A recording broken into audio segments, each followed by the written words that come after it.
retraités de droit direct ou des bénéficiaires de droits de reversion. J'ajouterai aussi que les concernés par cette augmentation, c'est tous les retraités qui ont déjà fait une année en position de retraite, que ce soit en droit direct ou en reversion. Bien sûr, pour la pension de reversion, on prend en considération la date d'effet du droit direct. Ça veut dire que même s'il y a eu un décès la semaine passée, donc le retraité qui va en bénéficier de la reversion pourrait bénéficier de l'augmentation si son décujus a été en position de retraite depuis une année déjà. Donc ceux qui sont partis en retraite avant le 1er mai 2025 sont concernés par cette augmentation. Vous allez peut-être me poser la question, et les autres? Ben oui, forcément, pour qu'ils ne se sentent pas marginalisés. Et effectivement, donc j'ajouterai que conformément donc à la loi, à la loi 83/12 relative à la retraite, sont concernés par l'augmentation des pensions et allocations de retraite les retraités qui ont déjà passé une année en position de retraite. Pourquoi une année? Pour la simple raison que ceux qui n'ont pas une année, ils ont bénéficié d'une augmentation avant même leur départ à la retraite, et cela en faisant application de l'article 43 de la loi 83/12 relative à la retraite, qui stipule que l'assiette de cotisation est sujette donc à actualisation des salaires, et à chaque fois, donc si je cotise par exemple pour un salaire mensuel moyen de 45 000 dinars, donc juste après l'actualisation des salaires, ce montant va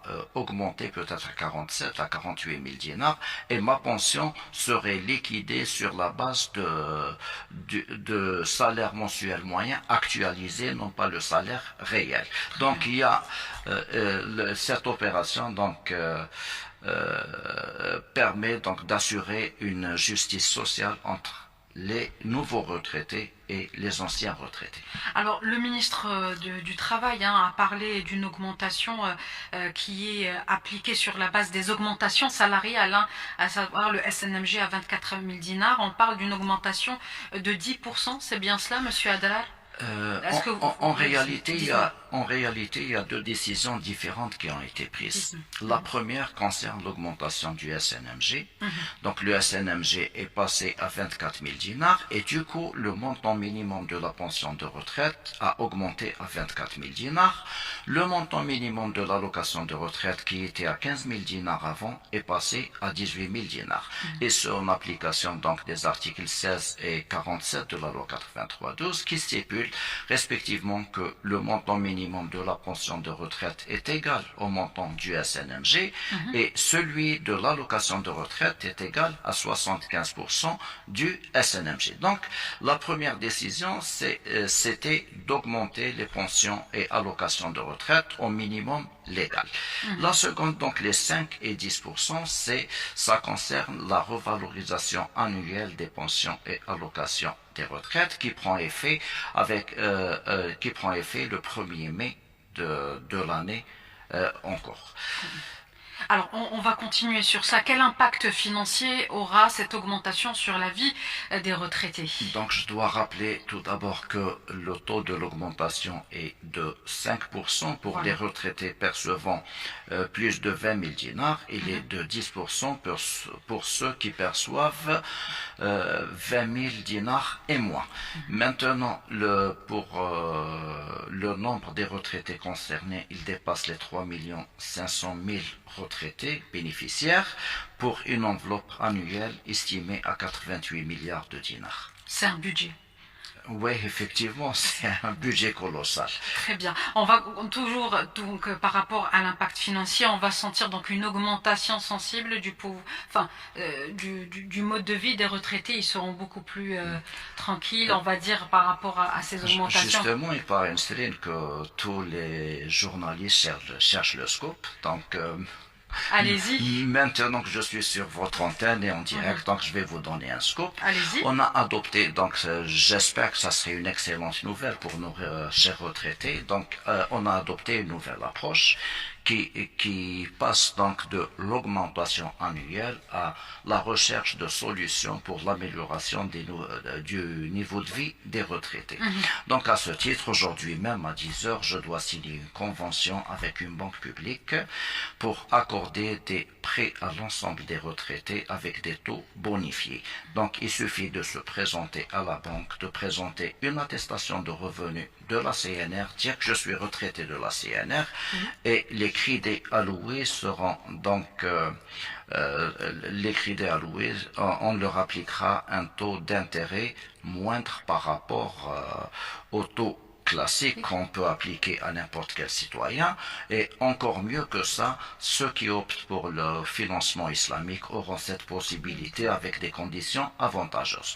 Je dois préciser aussi qu'au niveau de la Caisse nationale des retraites, on est actuellement sur des projets de convention visant à accorder des avantages à nos retraités, et ces avantages-là ne pourront qu'avoir un effet positif sur l'amélioration de leur niveau de vie. Si on revient un peu à l'augmentation des salaires, par exemple, des pensions, on estime le coût, l'augmentation moyenne à 2000 dinars. Imaginez si vous allez dans une banque et vous allez gagner 10 000 dinars par échéance. 10 000 dinars en moins par échéance. Si vous allez dans une société d'assurance pour assurer votre propre véhicule, et vous aurez un abattement de 10 000, de 15 000 dinars même quand il s'agit d'une assurance tout risque. Si vous allez par exemple dans un hôtel et que vous avez une diminution du coût de 25%, ça c'est important. Donc cette fois-ci, pour cette année, je crois que c'est une première. Bien sûr. Donc on a été dans l'offensif et on a un peu avancé notre réflexion pour l'amélioration du niveau de vie, non pas se contenter des augmentations qui sont d'ailleurs un droit légal et légitime pour l'ensemble des retraités. Alors toujours par rapport à ces prêts au niveau d'une banque publique, c'est ça, c'est aujourd'hui même. Il faut dire que les banques ont du mal à accorder des prêts aux personnes d'un certain âge, aux retraités. Je dois d'abord saluer mon collègue, le directeur général de la banque, que j'annoncerai tout à l'heure. D'accord. Cette banque, sincèrement, agit en tant que société citoyenne, non pas en tant que banque commerciale. Donc on a mis de côté tous les intérêts que pourrait et les bénéfices que pourrait tirer la banque. La CNR a agi également en tant que société citoyenne, et on s'est associé pour mieux servir nos retraités, nos aînés qui ont passé quand même toute une vie au service de notre patrie. Donc, et juste à juste titre, on doit leur rendre l'ascenseur. Alors, on me pose une question que les retraités doivent se poser également. Si l'augmentation de mai 2026 est accordée à partir de la première semaine de mai, il n'y aura aucune turbulence, aucune perturbation par rapport à la programmation des autres mois de retraite. Je vous remercie pour la question, justement. Donc, comme vous le savez, d'habitude, on paye les pensions de retraite entre le 15 et le 26 de chaque mois. Maintenant, pour des considérations sociales, notamment les fêtes de l'Aïd, Inch'Allah, les pouvoirs publics ont décidé d'avancer le paiement de cette échéance. Donc, effectivement, durant la première semaine du mois de mai, l'ensemble des retraités seront payés. Qu'est-ce qu'on va faire pour essayer de rattraper ça? On va également en compte avancer l'échéance du mois de mai. Ça serait vers le 8 juin, celle du mois de juin serait payée vers le 8 juin pour revenir au calendrier normal à compter du mois de juillet 2026. Alors, l'application, c'est au niveau national. Qu'en est-il des nouvelles wilayas récemment créées? C'est le même système, il n'y a pas de problème de ce côté-là? Effectivement, non, il n'y a aucun problème. Toutes les mesures ont été prises, que ce soit pour les retraités payés par canal bancaire ou par CCP, du fait que j'ai tenu moi-même des séances de travail avec les responsables respectifs de ces institutions. On a mis en place toutes les dispositions nécessaires. On a mis en place des équipes techniques permanentes qui vont travailler jusqu'au paiement du dernier retraité. Je dois les rassurer que tout le monde percevra son dû et à temps. Voilà, surtout avant le mois de Ramadan, c'est vrai que c'est une période charnière où tout le monde veut être payé On a avant. déjà dépassé Ramadan, Pardon, Serena. je suis toujours en mode Ramadan alors que c'est Eid el-Kebir qui se prépare. Effectivement. Autant pour moi, autant pour moi. Ouais. Et pour ceux qui veulent se rapprocher de la CNR, au cas où il n'y aurait pas, il y aurait un petit retard de paiement, vous savez comment ça se passe. Non, je peux vous rassurer qu'il n'y aura aucun retard de paiement. Il n'y aura aucun retard de paiement. Maintenant, toutes les mesures ont été prises pour se rapprocher de la CNR. On a mis à leur disposition plusieurs services électroniques pour leur C'est vrai. éviter le déplacement chez nous. Mais maintenant, s'ils viennent, ils auront sûrement le meilleur accueil possible. Ils pourront nous contacter également sur la ligne, le numéro vert, le 3011, ou sur les réseaux sociaux. Et sur également les plateformes, puisqu'il y aura une numérisation de pratiquement 100% d'ici la fin de l'année, si je ne me trompe pas, ou peut-être l'année prochaine, Monsieur Adrar. On est dessus pour ce qui est. Bon, on a déjà développé plein d'applications, que ce soit sur le web ou sur le téléphone, ou sur téléphone portable. Cependant, nous, on vise donc d'atteindre le zéro papier et c'est un projet à moyen terme.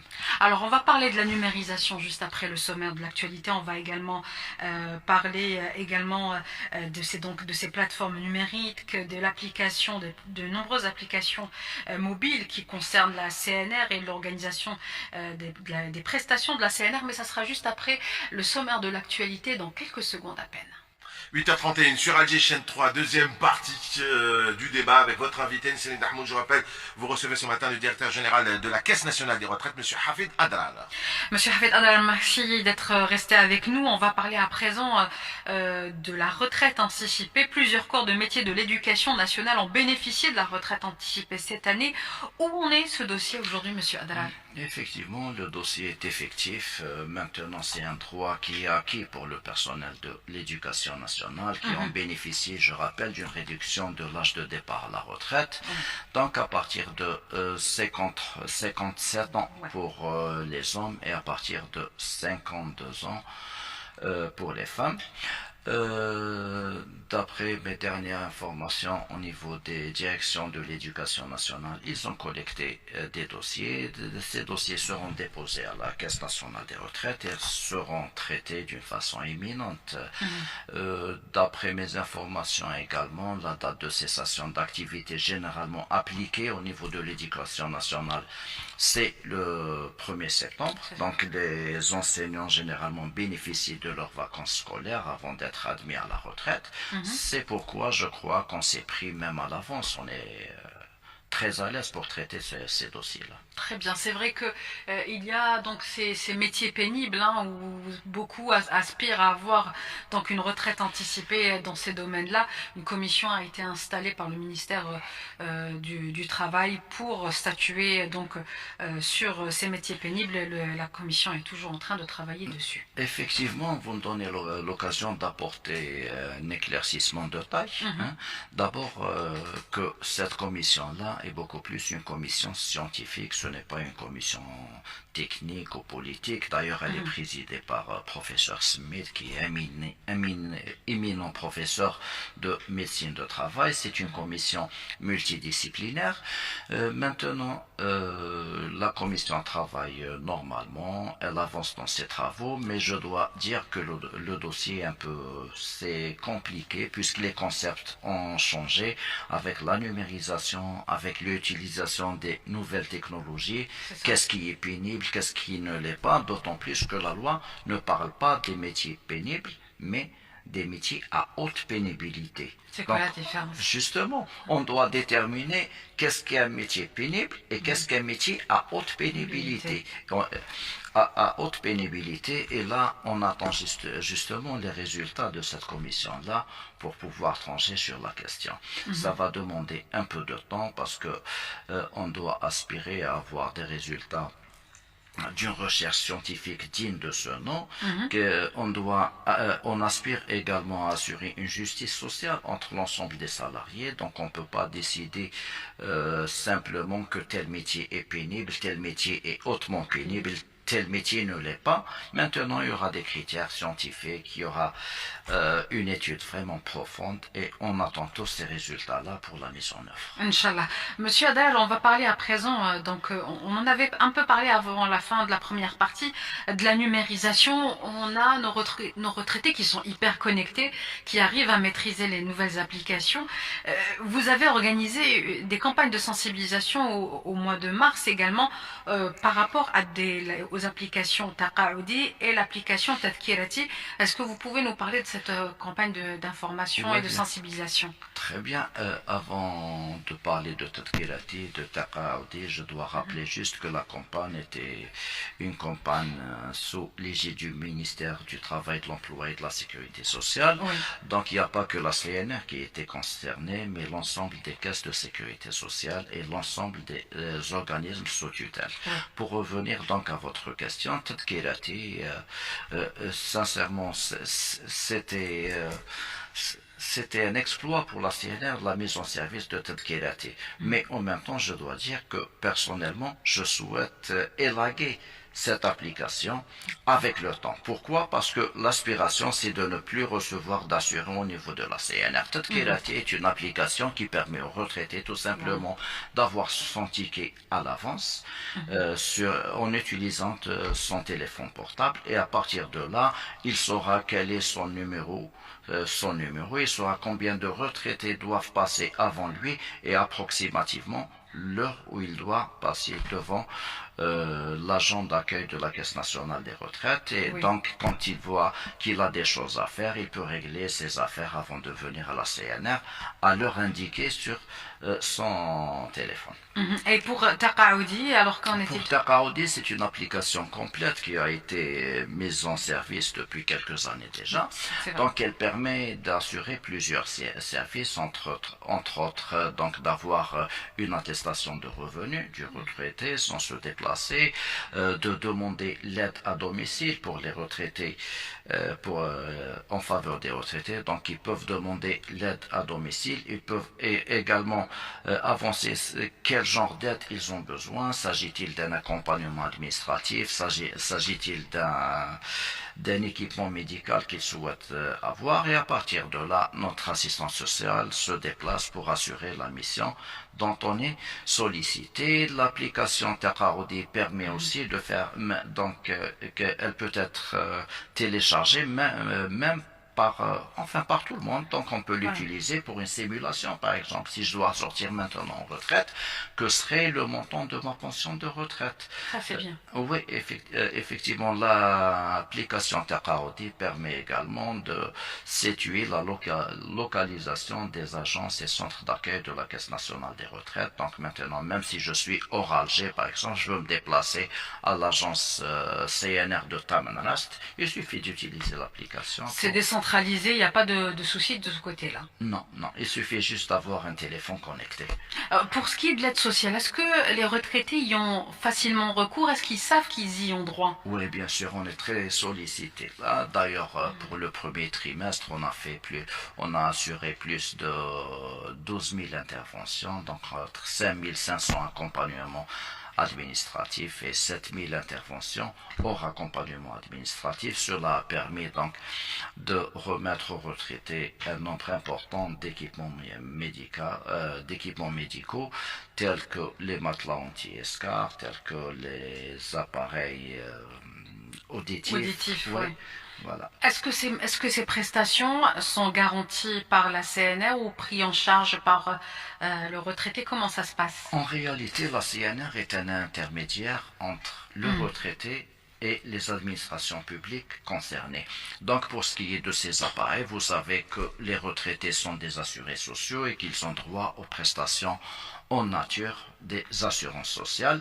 Donc, il y a la prise en charge qui est délivrée par la CNAS et puis l'appareil qui est livré généralement par l'ONAF ou un autre une autre administration qui travaille dans le domaine.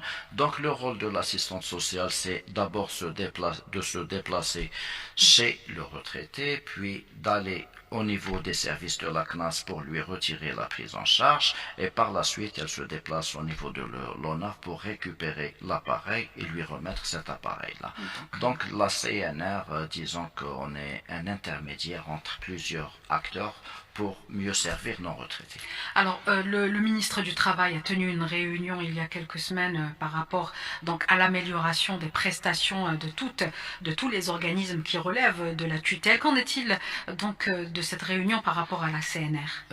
Effectivement, bon, la CNR est passée le jeudi dernier. Oui, donc ça fait vraiment quelques jours à peine. Effectivement, et Monsieur le ministre m'a instruit de développer d'abord les services électroniques, d'éviter aux retraités de se déplacer et d'aller vers les retraités, et puis bien sûr l'amélioration de la qualité des prestations qui sont servies aux retraités. Et puis bien sûr on a une mission publique, celle de garantir la pérennité du système national des retraites. Donc on veille pour atteindre ces objectifs-là. Une dernière question donc avant la fin de cette émission, puisqu'on arrive à 5 minutes à fin. Vous aviez également lancé un appel pour les retraités il y a quelques jours pour le renouvellement de leur dossier pour certaines catégories. Oui, effectivement. Il s'agit du contrôle de situation des assurés sociaux. On sait que les retraités de droit direct doivent fournir annuellement une preuve de vie. Maintenant, je ne parle pas d'un certificat de vie, une preuve de vie. Donc, ils peuvent pour cela utiliser l'application Taqaoudi, qui est dotée de l'application reconnaissance faciale ou Airface pour donc sur la base d'un clic, et on a la preuve de vie. À défaut donc d'utiliser ces moyens technologiques, donc il est recommandé de remettre à la CNR par tout moyen un certificat de vie, sinon une fiche familiale avec mention marginale pour ce qui est des droits directs. Pour ce qui est des reversions, ça serait selon le cas. Les ascendants doivent fournir juste un certificat de vie. Les orphelines doivent fournir un certificat de non-activité et un certificat de célibat. Merci beaucoup, Monsieur Adala, de nous avoir apporté toutes ces informations. On rappelle juste donc que les augmentations